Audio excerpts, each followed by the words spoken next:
जय हिंद दोस्तों। Welcome to daily UPSC mains answer writing practice. तो आज जो हम क्वेश्चन डिस्कस करेंगे, जो रिसेंटली यूपीएससी ने मेंस में जो क्वेश्चन पूछा था जीएस 2 के अंदर में, उसका हम क्वेश्चन नंबर 19 डिस्कस करेंगे। बस दो क्वेश्चन रह गए, 19 और 20। इसके बाद हमारा जीएस 2 भी कंप्लीट हो जाएगा। तो जीएस 1 और जीएस 2 हमारा daily mains answer writing practice का दोनों जो एग्जाम हुए थे वो कंप्लीट हो जाएंगे। इसके बाद हम जीएस 3 स्टार्ट करेंगे। जीएस 3 स्टार्ट करने के बाद जब हमारा जीएस 3 कंप्लीट हो जाएगा, फिर जीएस 4 के बाद जो हमारे दो क्वालिफाइंग पेपर होते हैं लैंग्वेज का, जिसमें से एक कंपलसरी होता है, जिसमें आप जो भी 8 शेड्यूल के अंदर जो जितने भी जो 22 लैंग्वेज है उसमें आप कोई सा भी एक लैंग्वेज चुन सकते हैं। दूसरा होता है इंग्लिश का।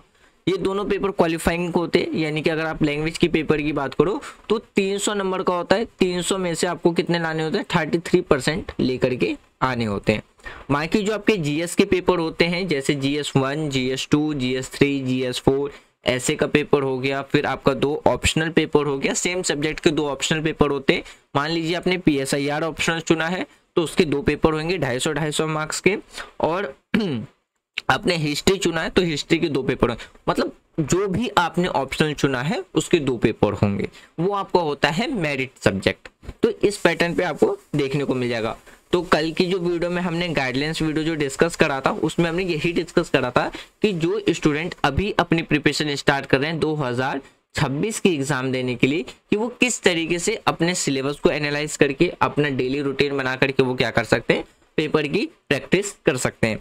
अभी जो हमारा मेंस आंसर राइटिंग प्रैक्टिस चल रहा है, ये हम मेनली डिस्कस कर रहे हैं 2025 के स्टूडेंट्स के लिए, जो 2025 में जो बच्चे एग्जाम देंगे उनके लिए। क्योंकि देखिए आज अभी हमारे क्या चल रहा है, नवंबर चल रहा है। तो नवंबर तक आपने मोस्टली इतना सब्जेक्ट तो कवर कर लिया होगा कि अब आपको आंसर मेंस राइटिंग प्रैक्टिस शुरू कर देनी चाहिए, जो बच्चे टारगेट लेके चल रहे हैं 2025 में एग्जाम देने के लिए। तो उन्हीं के बेसिस पे हम क्या कर रहे हैं, उन्हीं के लिए अभी हमारा 2025 के लिए हम क्या कर रहे हैं, इस साल का मेंस आंसर राइटिंग प्रैक्टिस कर रहे हैं।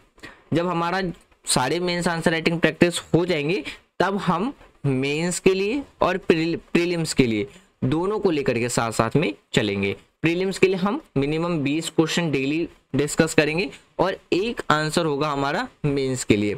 लेकिन मैं आपको रिकमेंडेड करूंगा कि आपको एक दिन में 2 मेंस आंसर राइटिंग लिखना है। एक होना चाहिए आपका जीएस के लिए, क्योंकि आपका ये मेरिट सब्जेक्ट है, और दूसरा होना चाहिए आपका ऑप्शनल के लिए, क्योंकि ऑप्शनल आपका क्या होता है 25, मतलब एक जो ऑप्शनल सब्जेक्ट का पेपर होता है वो 250 मार्क्स का होता है। दोनों को ऐड करने पे आपको 500 नंबर सिर्फ और सिर्फ किसके होते हैं, ऑप्शनल के होते हैं। इसीलिए आपको ऑप्शनल भी लेकर के चलना है। तो देखिए आज का जो क्वेश्चन है, मैं इन इजी वर्ड में बता देता हूँ। क्वेश्चन आपसे ये पूछ रहा है कि जो इंटरनेशनल लेवल पे जो टेररिज्म है उसको रोकने के लिए, यानी कि आज के टाइम पे जो टेररिज्म है, आतंकवाद है, वो क्या है, ग्लोबल पीस और सिक्योरिटी के लिए क्या बनता गया है, एक बड़ा खतरा बन गया है। तो United state security councils counter terrorism जो कम्युनिटी है सीटीसी के बारे में आपको बताना है कि इसने किस तरीके से आतंकवादी से निपटने के लिए काम किया है, मतलब इफेक्टिव तरीके से काम किया है, और क्या जो इंटरनेशनल लेवल पे जो टेररिज्म के खिलाफ अच्छी तरीके से इसने काम किया है या नहीं। इसको आपको क्या करना था, इवैल्यूएट करके आपको आंसर लिखना था 250 वर्ड में। आज का मेंस आंसर राइटिंग स्टार्ट करने से पहले मैं आपको एक छोटी सी और इन्फॉर्मेशन बता देता हूँ कि आखिर मेंस आंसर राइटिंग क्यों इम्पोर्टेंस है। आप मेनली जितने भी सेलेक्टेड कैंडिडेट का इंटरव्यू देख लीजिए, आप मोस्ट एक्सपीरियंस टीचर का इंटरव्यू देख लीजिए या उनके सजेशंस वीडियो देख लीजिए। वो मेनली जो फोकस रहता है वो यही रहता है कि जब आपका 40 से 50% जब सिलेबस आपकी कंप्लीट हो जाती है, तब आपको स्टार्ट कर देना होता है मेंस आंसर राइटिंग प्रैक्टिस के लिए। तो इसका जो मेन रीजन होता है वो ये रहता है कि आपका एक तो राइटिंग स्किल इंप्रूव हो जाएगा, दूसरा आपका वर्ड पावर इंक्रीज होगा, और तीसरा जो सबसे ज्यादा मोस्ट इंपॉर्टेंट होता है, तो इसमें अगर आप क्वेश्चन देखोगे तो आपको कितने देखने को मिलेंगे, जैसे 20 क्वेश्चन आपको देखने को मिलेंगे। अगर आप इस बार का जीएस 1 और जीएस 2 का पेपर देखो तो उसमें 1 से लेके 10 तक क्वेश्चन जो पूछे गए वो 150 वर्ड्स में पूछा गया है, 10 मार्क्स का हर एक क्वेश्चन। उसके बाद 11 से लेकर के जो 20 तक के जो बाकी के 10 क्वेश्चन पूछे गए वो आपको लिखना था 250 वर्ड में, 15 मार्क्स का। और आपके पास टाइम कितना है, सिर्फ और सिर्फ 3 आवर का टाइम है। आप इसको मिनट में अगर चेंज करोगे तो 180 मिनट आपको देखने को मिलेगा। तो मतलब इस 180 मिनट में जो आपके पास एक लिमिटेड टाइम है, इसमें आपको लॉन्ग इफेक्टिव आंसर लिखने होते हैं, उसी में क्वेश्चन को समझ करके। अगर आप टाइम निकालते हो तो एक क्वेश्चन को अटेम्प्ट करने के लिए आपके पास सिर्फ और सिर्फ 7 मिनट मिलता है। इन्हीं 7 मिनट में आपको इफेक्टिव आंसर लिखना होता है। उससे पहले आपको क्वेश्चन समझना होता है और जो भी डाटा फिगर्स होते हैं उसके बेसिस पे आपको आंसर लिखना होता है। तो ये जो सबसे बड़ा चैलेंज आपके सामने निकल के आता है, तो इसी को सॉल्व करने में हेल्प करता है आपका आंसर राइटिंग प्रैक्टिस। तो इसीलिए आप मोस्टली लोगों से आप जब डिस्कस करोगे कि आंसर राइटिंग की इंपॉर्टेंस क्या, तो बहुत ज़्यादा इंपॉर्टेंट है। अगर आपने अपने प्रिपरेशंस में 2-3 चीज़ें अवॉइड करी है, इग्नोर करा है, तो वो आपके लिए ब्लंडर मिस्टेक है। पहला एनसीईआरटी, दूसरा टेस्ट सीरीज यानी कि आप एमसीक्यू क्वेश्चन प्रैक्टिस कर सकते हैं, और तीसरा आंसर राइटिंग प्रैक्टिस। ये आपने अगर अवॉइड करा है तो बहुत बड़ी मिस्टेक्स आप कर रहे हैं। बाकी जहाँ तक है सिलेबस का, प्रीवियस ईयर क्वेश्चन का, तो ये एक कॉमन स्टेजेस होते हैं जो आपको प्रिपेयर करना होता है पेपर की, किसी भी पेपर एग्जामिनेशंस की प्रिपरेशंस के टाइम पे। तो क्वेश्चन आपको समझ में आ गया होगा, क्वेश्चन आपसे क्या पूछना चाह रहा है। तो देखिए यहाँ पे मैंने कुछ पॉइंट्स लिखे हैं। मैं ये नहीं कहता कि यही पॉइंट्स मेन आंसर हो सकते हैं। आपको लगता है कि इन पॉइंट्स के अलावा और भी कुछ पॉइंट्स हो सकते हैं आंसर के लिए, तो कमेंट बॉक्स ओपन है, आप कमेंट बॉक्स में बता सकते हैं। बिल्कुल अच्छा लगेगा। इस तरीके से हमारा जो मेंस आंसर राइटिंग प्रैक्टिस है, जैसे मैं कह रहा हूँ कि हमारा डिस्कशन है, तो वो हमारा चलता रहेगा। देखिए आज की पॉइंट में अकॉर्डिंग टू क्वेश्चन हम क्या क्या पॉइंट डिस्कस करेंगे। तो देखिए सबसे पहले अगर हम सीटीसी की बात करते हैं ना, यानी कि जो हमारा काउंटर टेररिज्म कमेटी है, इसकी जो इस्टेब्लिशमेंट हुई थी वो कब हुई थी, 9/11 अटैक के बाद, जो कि 2011 में हुआ था। आपने 9/11 की घटना आपने पढ़ी होगी कि यूएसए के अंदर में जो 2 टावर थे, तो 4 टेररिस्ट ने जाकर के क्या है 2 टावर से टकरा दिया था। तो 9/11 आपका क्या आ जाता है, डेट आ जाता है। तो 9/11 और 2001 में घटना हुई थी। देखिए हमारी कंट्री आफ्टर इंडिपेंडेंस से ही क्या कर रही है, टेररिज्म का मुद्दा इंटरनेशनल लेवल पर उठा के रखी थी कि भाई टेररिज्म है, हमें क्या करना है, इंटरनेशनली ज़रूरत है कि हम इसको क्या करें, टैकल करें। बट जो यूरोपियन कंट्री थी या आप वेस्टर्न कंट्री की बात कर लो, तो इन्होंने ये कह के इग्नोर कर दिया कि टेररिज्म जैसी कोई भी एक्टिविटी नहीं होती है। तो जैसे ही यूएसए के अंदर में 9/11 की घटना घटी, तब सबको समझ में आ गया कि नहीं, टेररिज्म आज के टाइम पे जो ग्लोबल पीस है और जो सिक्योरिटी है उसके लिए काफ़ी ज़्यादा क्या बनता जा रहा है, खतरा बनता जा रहा है। तो इसीलिए 9/11 2001 के अटैक, जो 1 में अटैक हुआ था, उसके बाद इंटरनेशनल लेवल पे क्या है, एक कम्युनिटी बनाई गई जिसका नाम क्या रखा गया था, काउंटर टेररिज्म कम्युनिटी, कि हमें आतंकवादी को क्या करना है, खत्म करना है। और एक दूसरा कंट्री क्या करेगा, इंटरनेशनल लेवल पे एक दूसरे के साथ कोऑपरेट करेगा और हेल्प करेगा काउंटर करने के लिए टेररिज्म को। तो इस बेसिस पे क्या है, वो आपको सीटीसी की इस्टेब्लिशमेंट देखने को मिलेगा। उसके बाद देखिए प्रमोट इंटरनेशनल कॉर्पोरेशन। तो जो सीटीसी है उसने क्या किया था, जो इंटरनेशनल लेवल पे जो नेशंस थे उसमें क्या किया था, कॉर्पोरेशन बढ़ाने में भी रोल प्ले किया था। तो अगर हम सीटीसी फोस्टर्स की बात करते हैं, एक दूसरे के साथ उन्होंने कोलैबोरेशंस कर रखा था कि यूनाइटेड नेशंस के जो मेंबर्स स्टेट्स हैं वो एक दूसरे के साथ क्या करेंगे, अपनी जो इंटेलिजेंसी रिपोर्ट्स है, जो स्टैटिक्स है या रिसोर्सेस है, वो टेररिज्म को ग्लोबली तौर पे काउंटर करने के लिए क्या करेंगे, एक दूसरे के साथ एक्सचेंज करेंगे, शेयर करेंगे। उसके बाद आपको रोल देखने को मिलेगा मॉनिटरिंग एंड कॉम्प्लियंस। तो जो सीटीसी है तो उनके द्वारा क्या है, मॉनिटर करेंगे जो भी कंट्रीज एफर्ट लगा रही है, जो फाइटिंग कर रही है, किसके लिए, टेररिज्म के लिए। तो और साथ में वो इंश्योर करेगी कि जो यूनाइटेड नेशंस की जो रिजोल्यूशंस है उसको क्या करे, साथ साथ में इम्प्लीमेंट करे, जिसकी वजह से क्या है कि जो टेररिस्ट एक्टिविटीज है उसको क्या किया जा सके, रोका जा सके, या जो भी टेररिस्ट की जो असिस्ट का मतलब संपत्ति है उसको क्या किया जा सके, फ्रीज किया जा सके। फिर आपको क्या देखने को मिलेगा, जो भी टेररिस्ट के जो रिक्वायरमेंट्स है उसको क्या किया जा सके, उसको रोका जा सके, और बॉर्डर को क्या किया जा सके, और बॉर्डर की जो सिक्योरिटी है उसको और भी ज्यादा क्या किया जा सके, इम्प्रूव किया जा सके। उसके बाद आता है कैपेसिटी बिल्डिंग प्रोग्राम।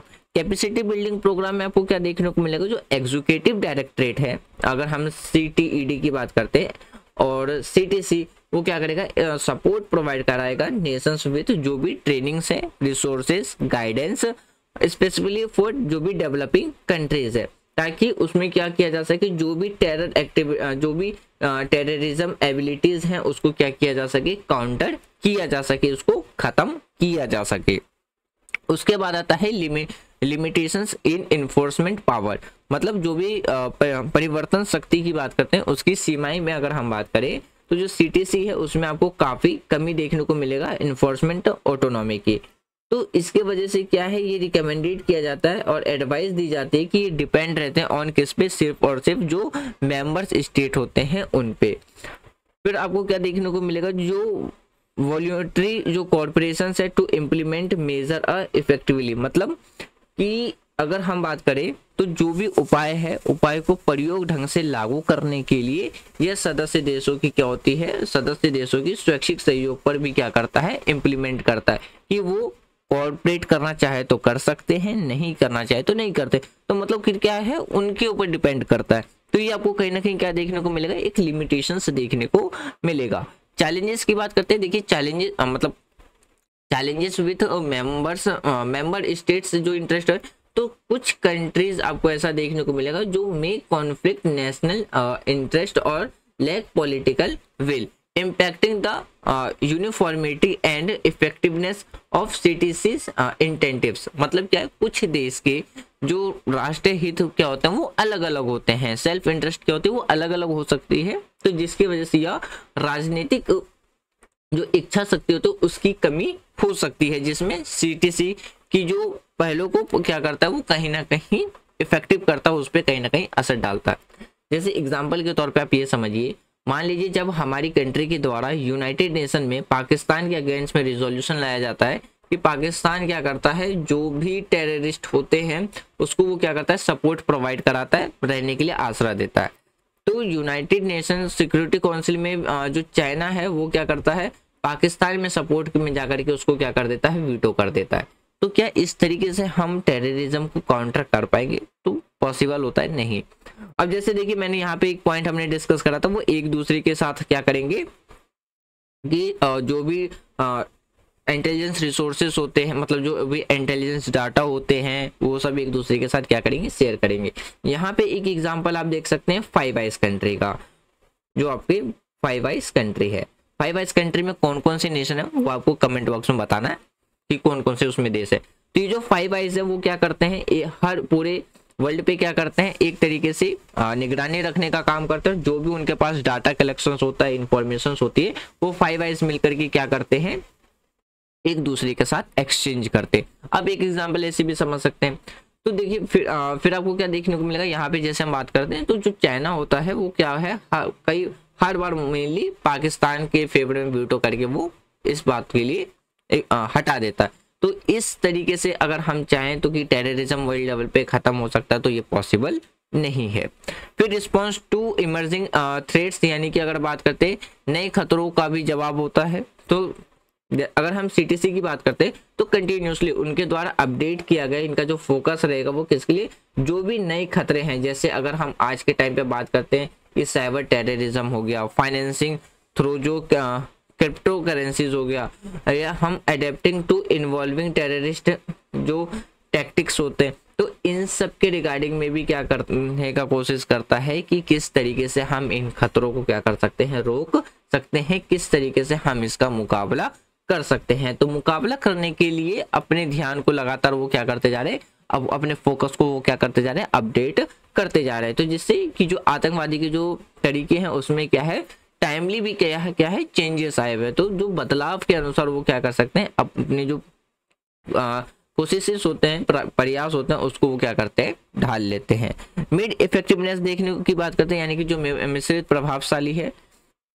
तो इसमें आपको क्या देखने को मिलेगा, अगर हम हालांकि बात करें जो CTC है ये क्या है, ग्लोबली कॉर्पोरेशंस को क्या करता है, बढ़ावा देता है, लेकिन आपको इसमें क्या है, कहीं ना कहीं एक लिमिटेड इन्फोर्समेंट पावर देखने को मिलेगा। जैसे मैंने बताया अभी आपको थोड़ी देर पहले कि हर एक नेशन का अपना सेल्फ इंटरेस्ट अलग होता है, जियो पॉलिटिक्स जो नज़रिया है वो क्या हो सकता है, इंटरेस्ट है वो अलग अलग हो सकता है।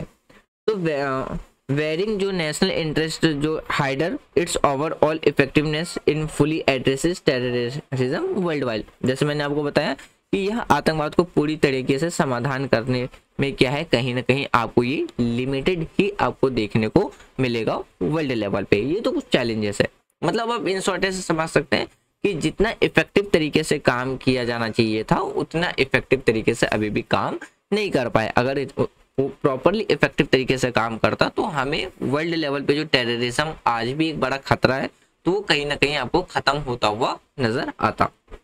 तो फ्रेंड्स यही था हमारा आज का डिस्कशन, जिसमें अकॉर्डिंग टू क्वेश्चन हमने कुछ पॉइंट डिस्कस करे। आपको लगता है इसके रिगार्डिंग में और भी कुछ पॉइंट्स हो सकते हैं, आप बिल्कुल कमेंट बॉक्स में बताइए।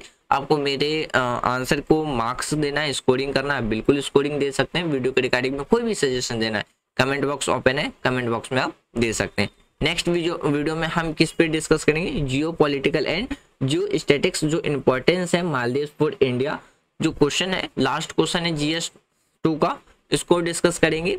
इसके बाद हमारा GS2 क्या हो जाएगा, कंप्लीट हो जाएगा। और ऐसे ही मोर इन्फॉर्मेटिव वीडियो के लिए आप हमारे चैनल को लाइक करें, शेयर करें एंड सब्सक्राइब करें। प्ले लिस्ट में अपलोडेड है गाइडेंस वीडियो, जो बच्चे 2026 के लिए प्रिपरेशन करें एक बार वो वीडियो जा करके जरूर देखें।